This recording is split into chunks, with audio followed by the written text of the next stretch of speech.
Hey, what's up everyone, Bubblekings here, and today we're going to be looking at Master Riding. So Master Riding is a card that a lot of new people might avoid, as the effect on it doesn't seem that powerful. When people usually choose their card, they usually go for whatever effect will increase their damage output, or give them, a ton more life to make them tanky, and Master Riding doesn't really do either. So if you don't know what Master Riding is a common card which gives 20% increased movement speed when mounted. Now this effect is actually pretty good.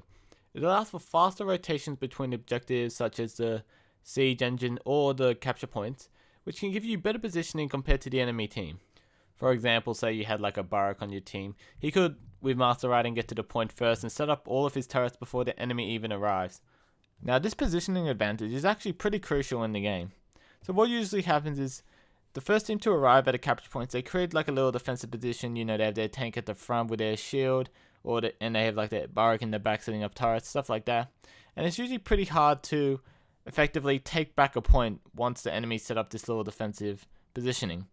So that usually leads to the team that got to the capture point first winning it, and that can lead to a level advantage as they can pick you off as you're trying to stop the siege engine sieging your base.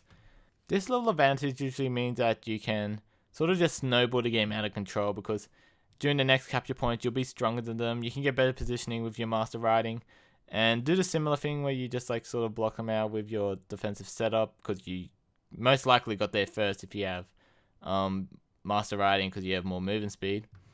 And this can just slowly lead to the game snowballing out of control, because you win the next one, you win the next one after that, and they can't really come back unless you make a mistake.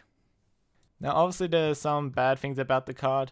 For example, it doesn't give any in-combat advantage. It does have good base stats, however that does not make up from not having any in-combat advantage in the card effect.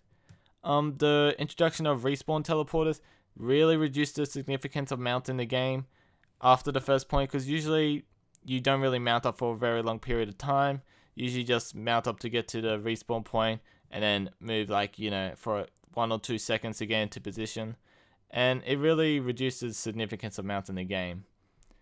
Currently, there are a lot of competitive common card picks in the game. So, we have like Chronos and Morale Boost, Nimble, stuff like that in the comment section right now, which makes the common deck a really competitive deck to be in. So, a lot of the time, it just doesn't make the cut, which really reduces the effectiveness of the card, because if only one person on the team has the card, it sort of results in the team getting split, because that person's moving faster than everyone else, or those two people are moving faster than everyone else, while the other people on the team are 20% behind them because they're slower. And this leads to your team being split up, which could lead to you easily getting picked off and your team fighting in lots of little battles instead of fighting as a team. Overall, I believe this card is actually pretty good. We will probably see a lot more play of it in competitives than in solo queue, just because the teamwork requirements that are needed to do effective rotations and positioning, you really can't do in solo queue. But in competitive play, the positioning will be a much more important factor in the game, and the extra movement speed from Master Riding could really help him get a 1-up on the enemy team. So what do you guys think of Master Riding? I'll be interested to see what you guys think about it, if you think it's good, bad, if you only see it in certain type of characters or game modes. Yeah, just leave a comment.